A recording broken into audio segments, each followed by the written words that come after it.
Have you ever noticed that sales can increase, but your store still feels stuck? More sales, more products, more effort. Yet somehow growth never feels like it is building. That is because sales and growth are not always the same thing.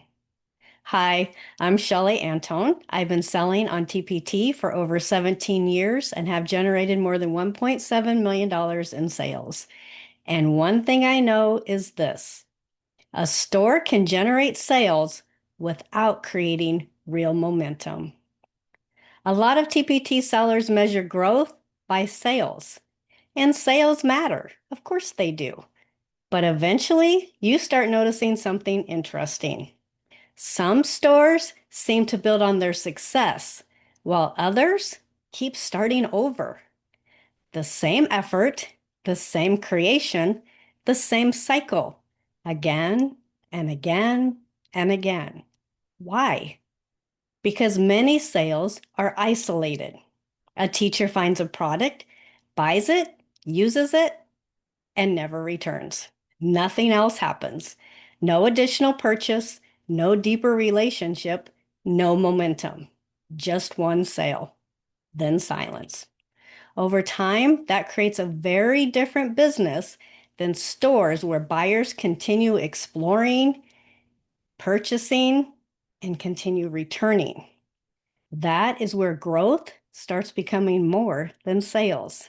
It starts becoming momentum. Early on, I focused heavily on creating, expanding, adding more. And while that worked, eventually I realized some sales were creating far more long-term value than others. Not because the products were better, but because they connected to something larger. That changed how I thought about growth completely. A lot of TPT sellers are working hard to increase sales. But eventually, the bigger question becomes, are those sales actually building something?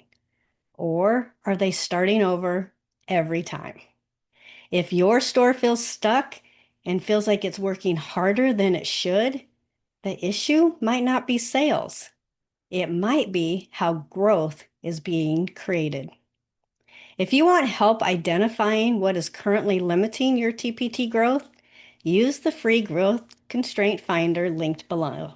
It will help you pinpoint the real constraint inside your store so you can make clearer growth decisions. And in the next video, I'm going to explain why some buyers purchase once and never come back, while other stores create repeat buyers for years. I will see you in the next video.